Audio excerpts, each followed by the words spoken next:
Good evening, everybody. Welcome to the 42nd Comic Card Fans Update. I'm your usual host here, Bill Cox, and I have no guests this evening. So this is going to be kind of a short and sweet episode this evening.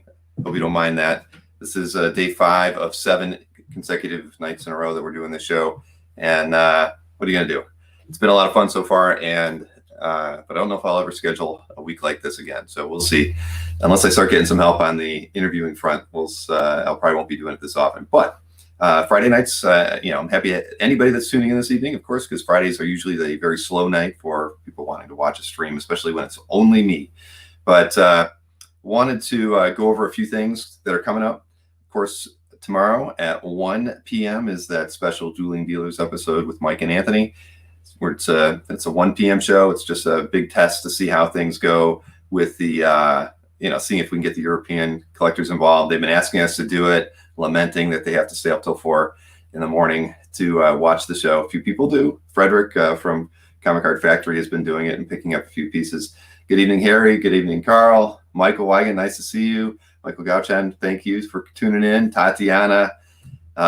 Timothy, why no guests? I had my guest last night, actually, Timothy. Whenever I do a guest that I know I'm going to have a lot to talk with about, like I did last night with Nick Verrucci, I just decide that it's better to just skip the intro, the CAF update, and just go right to the interview. And that held true because last night we went until 12:15. That was definitely the longest solo interview I've done, 3 hours and 15 minutes. But if you have the chance, if you didn't see it last night, you should definitely watch it. Nick's a great guy. It was the first time I've talked with him a lot, mostly about business and different things that he and I could potentially be, doing on CAF to PR some of his things. So we've never really talked friend to friend, and I really got to know him really, really well last night. And I thought he and I share a lot of common, philosophy about the hobby, philosophy about business. It was a really good conversation, and he has fantastic art to show. And the end part of the show was really great when he showed off all the Kirby artwork that he had bought from one of the times that he went to Jack and Roz's house. And that was just absolutely amazing, because I don't believe most of that is in his CAF gallery. So you could almost, if you really just want to see like the coolest start of the evening, you just skip to the last 10 minutes or so, and you'll be amazed, because it was everybody was leaning into the screen to check out the work that he had, because I didn't have scans of the artwork. He gave me some scans for some Marvel Mania things that Jack had worked on. Right, exactly. Mysteries Go Lucky. The Kirby pencils were phenomenal. That Kirby Ditko page was incredible, and I didn't have scans of any of them, so he was just holding them up to the screen, and we all had to lean in just to get a good look at them. But it was a lot of fun. Thank you, Dino. Definitely was a great interview. I appreciate that. And so, hey, let's see. Like I said, I've got the show tomorrow at 1 p.m. Eastern. So it's a test. If we get a good turnout, it might be something we do once a month. If we get a really good turnout, it might be something that I evolve into a monthly Saturday afternoon show. You can think of it like, just a regular monthly small con. Maybe I get in a second duel. Maybe we do some kind of try to arrange a special art drop with a dealer or two to coincide with doing a Dueling Dealer episode, just to make it a little different, and just another opportunity to pick up some art and hang out with friends. So we'll see how tomorrow goes. And then on Sunday, we do have a special show that I really just made the broadcast schedule for about an hour ago. It's just a new thing. We're going to give a try. It doesn't have a great name. We haven't figured out exactly what we want to call it. We're calling it Collector Conversations right now. There's going to be 4 collectors and myself, a collector as well, and we're just going to chat about as many topics as we can cover in an hour and a half. And each one of them are going to come in with a topic, and we're going to try to just stick to about 15-20 minutes per person per topic. You can expect to hear us talk about good, proper ways to either make offers to people through CAF or in general to another collector, and then how do you handle an offer, when you want to accept or decline. We're going to talk about things from framing to shipping, you name it. I think it'll be a really good primer for new collectors, but at the same time, it should be a lot of fun to have a lot of seasoned collectors in the chat, and sometimes in the show as well, to just kind of support what we're talking about or offer their own opinions in the chat, since we've certainly seen the chats become more and more engaging as times has progressed. So I think it'll be a really worthwhile show. I get so many questions from new collectors in general about the hobby and questions about calf. And so I think that this is a show that's definitely needed because we don't really focus on any how-tos or primers for the hobby. And I think that this will serve for that. And also we're going to talk about art too. We're going to pick a few pieces of art off of calf from the prior week that we really like and talk about those, each of us. And we will also solicit questions from the audience as far as like, what should we talk about the following week? So I think that, again, I'm looking forward to giving it a try. And James Siegel, Jill Wonder Effin Woman, and Dino and Khalil are going to be with me on Sunday night, 9 p.m., same spot, same place here on YouTube and Facebook. So yeah, should be a lot of fun. Hey, Nick, nope, last night was fantastic. And, I would definitely be happy to sit down and talk comic art collecting with you anytime. And that was a lot of fun. And I appreciate you doing that because I know that's not something you do too often. So it was definitely an awesome evening.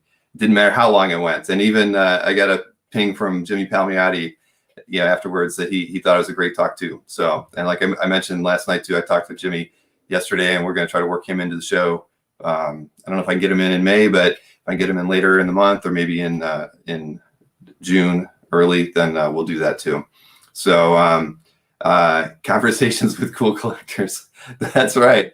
Exactly. Well, I figure the name might evolve as we go, and but it's going to be fun. I really, it's something that I've been wanting to do. I kind of lament that we can't, because I can't. I've had people say that I should be doing like how-to things about calf, and then I've had a lot of people say, just questions about good ways to pack art, that sort of thing. And I thought, wow, I could interview a couple of dealers that I know pack things well, and a couple of collectors.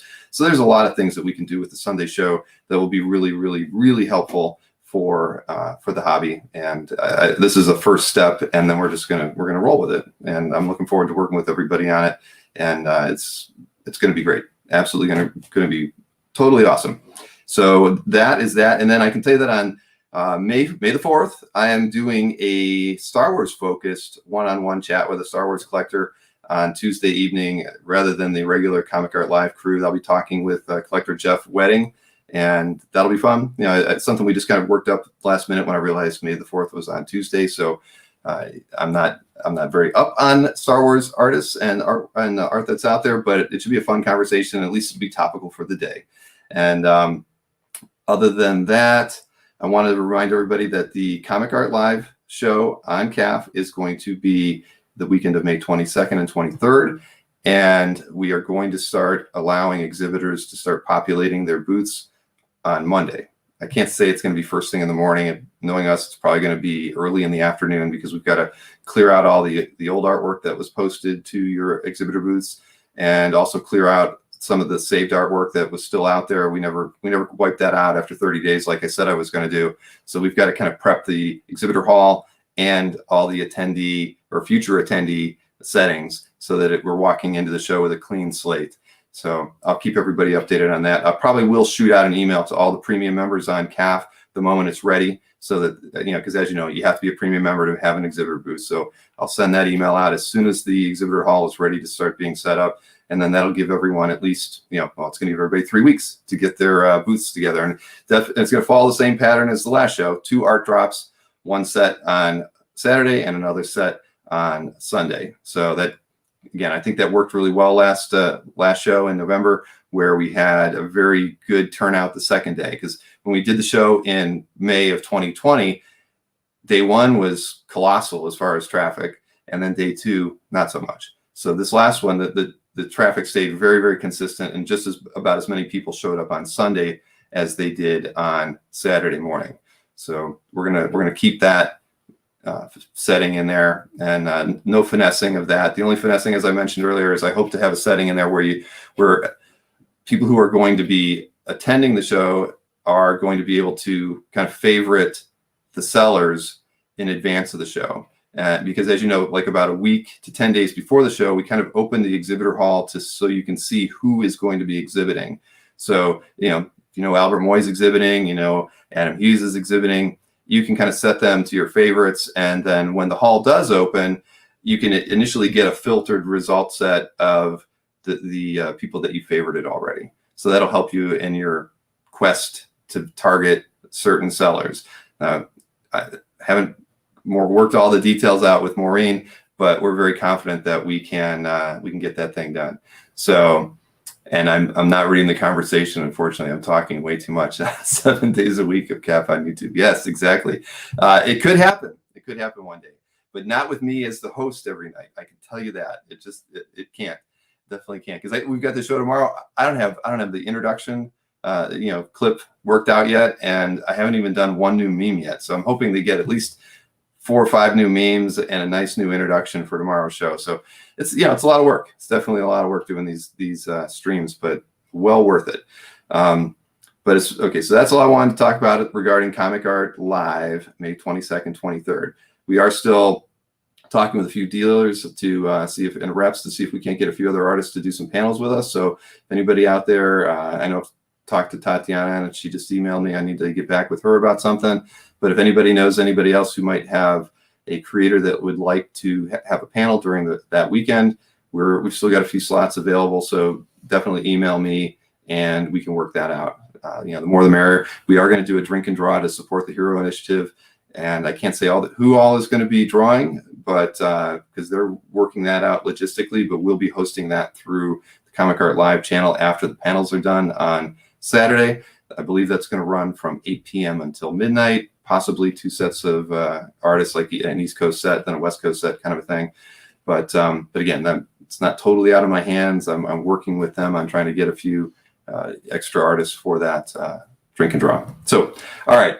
With all of that out of the way, I'm just looking at my notes to make sure I didn't forget anything. I didn't forget anything. So we might as well run into just the overall weekly update so I can get back to my meme editing and everything. But as far as sales in general, last week, it was really, really crazy great for dealers and even auction houses, because dealers, and in a few of the cases, I know that Berkey finally recorded some of the sales that he had been having. I think he waits on his dueling dealer stuff to record it until he gets to the money collected and the art ship. So I think that's how I don't really know how he conducts his business in his admin, but I believe that's the case, because I finally saw one of the covers that we're going to show tonight that I know had sold a few weeks back on the show. So I think that contributed to the big week, but there was over 1 million in sales between dealers and auction houses, and 682,000 of that went to original comic art dealers. So pretty amazing, fantastic, far more than I don't think we've had a week where the original art dealers were at that level before. I mean, I could be wrong. And you like the Friday night slot? I mean, hey, if I could do a short one every Friday, maybe that's the way we'll work it. I don't know. I mean, it's I don't mind it. I'm usually not doing anything fun on Fridays, so I could be doing this anytime. But of that $682,000, believe it or not, Albert Moy had a huge week, and you'll see why in a moment. He had 34 sales, $181,000. Ramita Man was next with 41 sales and $125,000. Koch Comic Art, if you remember, Pete was running, and he may still be running a sale. I think, wasn't it like 20% off everything on his site? He had 177 sales recorded, and for some reason it was only a total of $122,000. I actually didn't go to look at his site, so I don't know what he had available, but he did clearly really, really well. Felix, as always, when he does an art drop or sells a complete book, did fantastic. He had 79 sales for $100,000 as well. So the first 4 dealers all were over 6 figures, which I don't think we've seen that before. And then next up was Anthony. He had 140 sales, almost $70,000. Again, I think he was catching up on a lot of his dueling dealer sales as well. And then Glenn had 6 sales, $38,000. Tatiana was third, just under 10. And then Comic Art Page was also out there, just under 5. And several other ones smaller, but still solid week for them all. But let's take a look at the art that was sold, because it's everything that was sold was pretty darn awesome. So, like I said, $682,000 all told. And first up is this Thor 252 page Jack Kirby, sold by Albert Moy for $55,000. One of my all-time favorite Thor covers. Next up is the cover and complete issue to Ultra Mega issue number 1 by James Herron, sold by Felix Comic Art for $50,000. Then next up is a Simon Bisley Lobo Bounty Hunting for Fun and Profit cover from 1994, sold for the asking price of $45,000 from, again, RamitaMan.com. And then next up, another Kirby piece. This is from the Kirby Collector, issue 3. This was a back cover, once again sold by Albert Moy for the asking price of $18,500. And then next up, another Albert Moy sale. Jack Kirby Chick Stone, Fantastic Four Annual number 2, page 20, sold for $18,000. And it's straight, nice Doom image there on the bottom. Not a lot of characters on it, but still strong price for that one.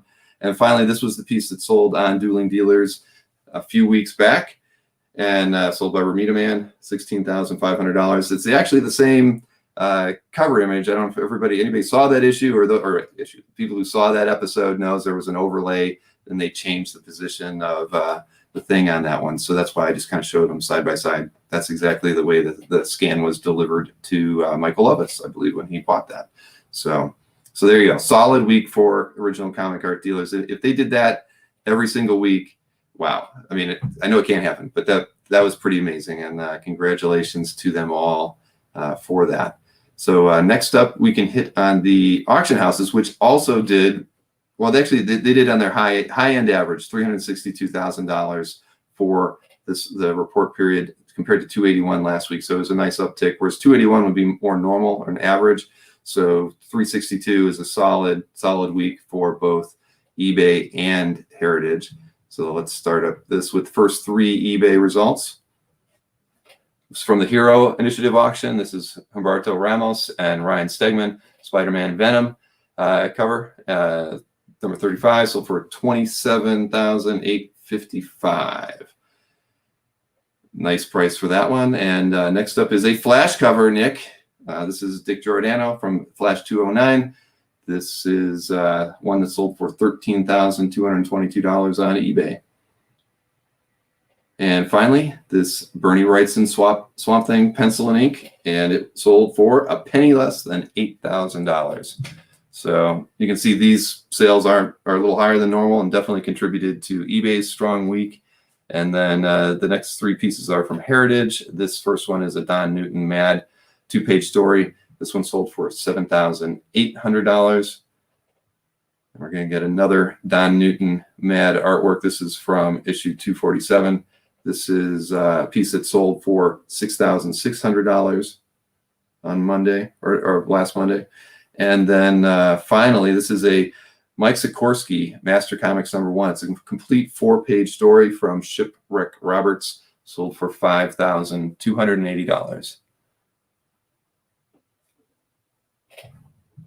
So even Heritage pulled out some stuff that I think normally, it's just a very interesting period in comic art collecting, isn't it? And dealing with the sellers and the things that we're seeing today. Because even eBay has been getting some pretty interesting things. As we know, there's that Iron Man #1 page. I think unless somebody's closed it, it's still out there. It's closing on Sunday. So I'm really interested in seeing how that one ends, because that's something that you almost never see on eBay at all. I'm really curious to see if we can take a look at that next week and see how that compares to past Heritage sales of comparable pages, and just see how eBay is going to rank against a Heritage. I mean, we kind of know Heritage typically is commanding top dollar, with Comic Link being right behind them, but it'll be interesting to see where that one goes, because it's gotten a lot of people have shared that auction on Facebook, and I think a lot of people are watching it. I haven't checked the watch count the last time, but it was up there. So it'll be an interesting one to see where that ends on Sunday. So let us move on to the popular artwork as deemed by yours truly for the prior week. And here we go. First up, this is in the collection of Eric DLS. This is Arthur Adams, Creature Features cover. You definitely should check this out over on CAF. And Eric had a really nice write-up about it and how he ended up picking it up. This is a George Harriman 1919 Crazy Cat Sunday. This is in the collection of Rob Stolzer. Rob's a huge Harriman fan and did the Harriman chat with me about 3 months ago here. This, of course, is a comical in its own way. Romita Jr., Joseph Rubinstein Marvel Handbook page or a picture of Mr. Hyde. I guess Joseph has done that kind of humor a few times in artwork like that. Next up is an Iron Man 51 cover. This is, of course, George Tuska from 1972, collection of Darren Domina, Vince Coletta inks. This one is in the collection of Joseph Melchior. This is Camelot 3000 Who's Who by Brian Boland. I don't know why that's sliding so funny sideways. I guess I did that wrong. Next up is a piece from Khalil's collection. This is Mike Zeck and Gene Day. This is Master of Kung Fu number 98, page 15. Lots of good Kung Fu action in that one. I like it. This is in the collection of Jim D'Amico. Alex Ross, of course. This is Justice Society of America, number 1 cover. I like the eyeballs in the back there. This is, of course, Frank Cho, collection of Duke Fleed. This is I believe it's just a pinup, Spider-Man, Black Cat, and Mary Jane. And this is an Adam Hughes piece, Unmistakable, of course. This is Lady Death Scorched Earth number 1 cover collection, Joshua Tan. And Todd McFarlane, Unmistakable. This is from Amazing Spider-Man 311, page 27. And it's McFarlane pencil and inks. And the collection of Mick Spidey Fan. Nice big supporter of everything we do, Mick Spidey Fan. Next up is Ruben's piece. This is Action Comics 730 cover. Tom Grummett and Dennis Rodier. I might have butchered that last name. Ruben will let me know. Next up, collection of John C. This is artist Max Dunbar, and clearly I've messed this one up a little bit too. Sorry, I don't know why I did that. This is from Micronauts issue 5. It's the cover. Next up is a Web of Spider-Man, number 47 from 1989 by, nope, I'm screwing that one up. I skipped one. This is Daredevil 276, collection of Sylvain. This one, I am a mess tonight, guys. See, this is what happens when you do 5 nights in a row. This is not my evening. I hate to say it, but I know what this one is. This is in the collection of Dino Mauricio. Of course, this is Dave Sim and Gerhard, Cerebus the Adventurer. Lots of dead Marvel heroes in that one, and totally beautiful. And finally, another Thor cover, 298, collection of CL and artist, penciler and inker Keith Pollard. So there you go, guys. 7 nights in a row is not the way I should run this show. So that was proof right there. A couple glitches in my stuff, and my script didn't match what I did in the video clip. So I apologize to everybody for that. Yeah, drink more coffee. I know. I don't drink. I tend to. Well, I actually stopped drinking coffee about 3 weeks ago, and I switched to drinking tea. Thought it would make me feel better and keep me more alert. It's not working as well as I thought it would. So I probably am going to switch back to coffee. Okay, Nick, Iron Man number 1's at $16,100. Yeah, I mean, I'm not even going to hazard a guess where that one's going to end up, but it's a great page from a very important issue. Rodier. Okay, that makes sense. IER at the end. I should have got that. Thank you, Ruben. I will try to remember that. But yeah, and I see your comment about the great taste. Yes, exactly. Fantastic. And that is very true, Rich.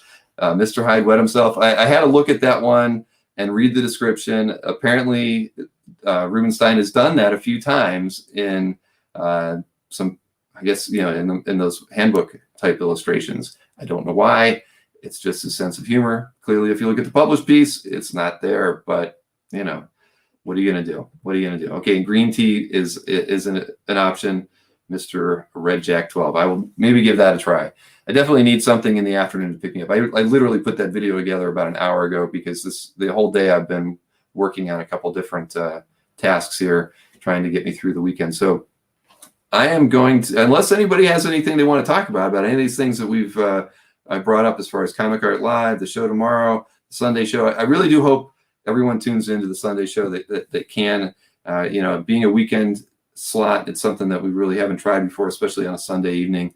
But I know a lot of collectors that do little meet and greets on Sunday evening, and so we kind of felt that a Sunday evening would be a good one to try. Very relaxed. I think it's going to be very friendly.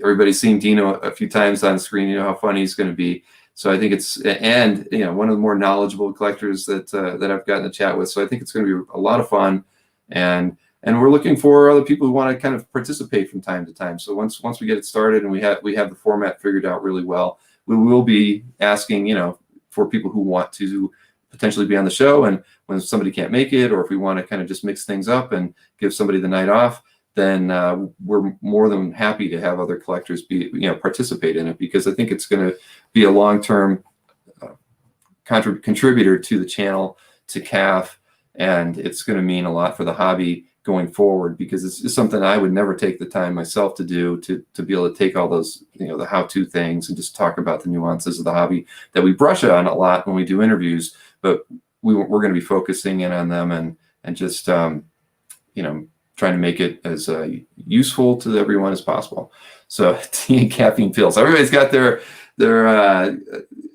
own ideas. As long as it's not, I don't like. I'll drink a Coca-Cola, but I will not drink anything with a lot of caffeine in it. Red Bulls and that sort of thing. I've tried it once, and I get so jittery I can't work. So I avoid that. And you wish we could have done the Sunday show during the day. Well, I mean. We're going to see what time slot works best, right?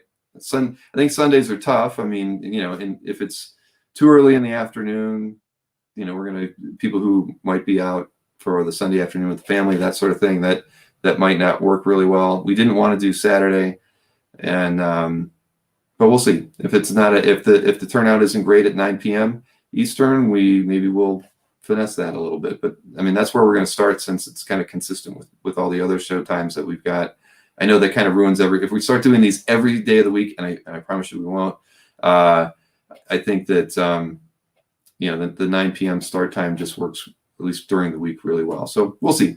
It's something that we're gonna roll with, learn from, and get better. It took us how many weeks to get Dueling Dealers right? It took 7 weeks to figure out how to get that show to actually sell the way we thought it would be able to sell when we started it. So that's the way we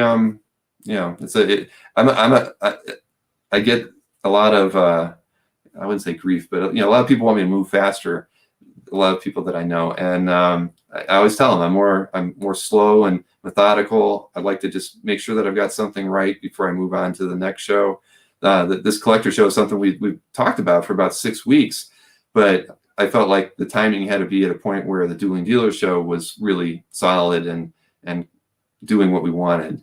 And even that's why we really didn't experiment with having Dino and Jordan on until I really felt like we had a model that would work. Because the worst thing that could happen is you go through all that, and then you bring on 2 new people, and then it's a total flop because we didn't have the whole mechanics worked out. And so that's really how I feel about most things. And no, I'm not going to. No, at T, we've really got Wednesdays are down, very well. I think we've got I can say that on Wednesday when we did the sketch show, we actually thought that show would go a little faster. But I realized right about an hour before the show, 30 pieces of art for both guys is just a little too much. Maybe what we need to do next time is switch it down to like 12 rounds of 2 artworks a piece if we're going to do another sketch show like that. It worked well this last week, but and even having the second recap helped. I mean, Anthony jumped in the lead twice, right? After the first recap and the second recap, he managed to sell a little bit more just to get him over the edge, and Mike still beat him. But yeah, it's all a learning process for me. And also, I have to say, we have had a huge amount of subscribers to the YouTube channel in the last week. I think almost 100. So I'm not quite sure if people are sharing the YouTubes, or maybe YouTube's finally pushing me a little bit higher in the algorithms, but we're almost up to 1,500 subscribers, which is fantastic. And I know with Comic Art Live being in 3 weeks from now, we always have a major uptick when we start doing the panels, because those get pushed out a lot on the weekend when they happen. So I'm really, really pleased with the direction that the channel's on right now, and the fact that I think we've just got everything working well, and that's why it's time for this other show. So I hope everybody tunes in on Sunday, 9 p.m. start, Ruben. So we'll see how that goes. And Sarah, who all agree that they dislike the 2 items per round. Oh, you mean, well, but see that the trick with, well, we did I don't mind talking about it. Let's talk, we should talk about these things, right? The reason the 2 items per round are in the regular show that we have, and I'm clicking around on the chat here, is because those first few items are so cheap, right? The thing is, we would either have to shorten the rounds because Mike and Anthony can't talk about a $400 page for 90 seconds. It's tough. I mean, and Dino, I'm sure, would chime in and say it's difficult as it is. I mean, if it's not selling and nobody's even talking about it, show needs more cowbell. It just makes it's a daunting task to go 90 seconds. So, and I can just say, we didn't want to have like a 45-second round and one piece and a 45-second round, for the 45-second rounds for the first 4 rounds, only showing one piece. And so we felt the 2 pieces per round just kind of it injected an extra 4 pieces of artwork into the show. But, again, they were pieces that we couldn't talk 90 seconds about throughout the whole thing and make it seem interesting. It just wasn't. And so it's worked well. It was definitely, when I got the pieces back from Mike and Anthony for the Wednesday show, for the sketch show, I can tell you that in my heart, I knew we were in trouble because around 7 or 8, their pieces got more expensive. And when I saw that, I realized that, it would have been better if at round 7 or 8, we stopped the 2 pieces per round, because they could have talked about those, a single piece for the 90 seconds. And that was a bit overkill. And that's what eventually led to that show taking 2 hours and 10 minutes. So, I mean, I really do. Dino and Jordan do a fantastic job. I mean, the last show was phenomenal just by the fact that they sold so many pieces in the 13 rounds that the recap was really minimal. But in both shows, we actually finished in under an hour and a half. And I don't know if, because with Anthony and Mike being the regulars on the show, it's gotten to the point where everybody's just trained to wait to the recap. But that is what drags that show out. If they don't have a piece that somebody just feels they have to jump on immediately, a lot of people are rolling the dice and risking and waiting until the, waiting for the recap and rolling the dice there. So, and I agree, Nick. I like the first 4 rounds with the 2 pieces in it, just because it makes it easier for them to get, have their cadence going really well. And it's important. I mean, Dino's amazing at it, but it's tough to, you think about it. These guys do prep for the show, several days in advance, pulling together the artwork that they're bringing. And then when you get on that clock, and it's tough. I mean, I wouldn't want to be the one selling. It's tough enough to moderate it, but both those guys are, putting their all into talking about the artwork and reading the chat at the same time. And they do it for each other too, which has been a real big plus. Because sometimes, as you know, I mean, even with my daughter Gwen and I watching the chat, sometimes things go by really quickly. So it's a tough bit of wrangling for us to make sure that we don't miss things, and we still do. And thankfully, when we do, people in the chat help point that out to us. So at any rate, I think at least the 2 pieces per round will stay. If we ever do a sketch show again, I can promise you that I'll be more on top of where the cutoff point is for two items per round, because when they get up to about $1,500 on a sketch, we don't need 2 pieces per round. I mean, it was great. I went into that show thinking we were just going to sell $20,000. I was thinking $10,000 a piece for both of them was my hope for a sketch show. And to hit 45 or 44 or whatever it was, it was the volume, which we shouldn't have had that many, but again, having the 2 pieces per round, it definitely helped them get to that figure. So. Yeah, live and learn. That was Mike pitched it to us as that because he felt like a sketch show would be great, 2 pieces per round. He wanted to do, honest to God, he wanted to do 3 or 4 pieces per round and do 2-minute rounds. So, and I was like, no way, we are not doing that. And yeah, again, Nick, I agree. They really are bringing good value. I mean, in today's market, where we're buying art through all these, through CAF, through Heritage and eBay and Comic Link. These guys are definitely offering value that is really hard to come by. I mean, collectors aren't going to drop their prices like Mike and Anthony are doing that, in the recap in particular. So this is a really great outlet at this time in the hobby for us to get deals, or well, for not us, but for you to get deals And these guys are out there doing it. And I picked them because they had very deep inventories. I mean, a lot of people ask me about that. Why Mike and Anthony? And the reason was because I knew that they could do a weekly show with me for a whole year if we wanted, and they would never run out of art. I mean, Mike's got more art than he knows he has, and Anthony has over 24,000 pieces of art on his site for sale today.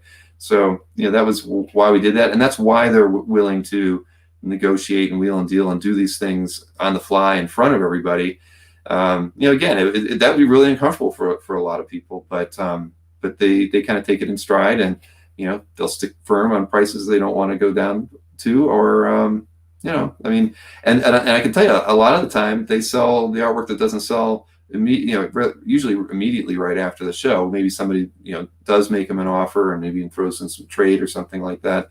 So they, by and large, they sell almost everything that they show as a result of the show, but a lot of it doesn't, or not all of it, happens during the broadcast. So sorry, just reading through the comments again. But anyways, so that's where that is. I'm really, I couldn't be more pleased again with the Dueling Dealer show, and the fact that it's done as well as it has. And I'm looking forward to seeing how tomorrow works out. If we don't have the turnout, because the whole thing was, I really have gotten a lot of emails from European collectors about this. So it was really just, I want to give them that opportunity to purchase art. So if the show has a better turnout than it does on Wednesday, that'll tell me that we can do that show once a month and maybe make it into something a little bit bigger. So I hope that's what happens tomorrow. It was a lot of effort to try to do 2 shows in a week, let alone 3 shows, since we did Dino's show with Jordan on Monday, and I did the Gerhard show last Saturday. So at any rate, you can see why I'm a little exhausted. And I've really got to get to work, though. I really got to go and work on the intro for tomorrow and get a couple memes together for that. So I will. I'm gonna call it a night. 37 minutes into this thing, and again, I hope to see as many of you as they can make it to tomorrow afternoon show, and again Sunday evening show as well. I hope you can chime in and watch it and offer feedback on that show on Sunday, and let us know where you'd like to see that show move towards, and give us ideas on what we should be talking about. We definitely want to keep things topical as well as informational. So if there's things happening in the hobby that I think are worth talking about, or the other collectors who are really running the show that they want to talk about, I think that topical issues are as fair game as talking about things that are helpful. So again, I appreciate you guys tuning in. This is probably the biggest audience I've had for a Friday show. Usually there's about 20 people that turn out to these things. So having over 50 of you here is gratifying, because I really just thought I was recording this and turning it off and not really anybody seeing it. So again, thanks everybody for tuning in. I will see most of you tomorrow at 1 p.m. Eastern time, and have a wonderful night and enjoy the rest of your weekend.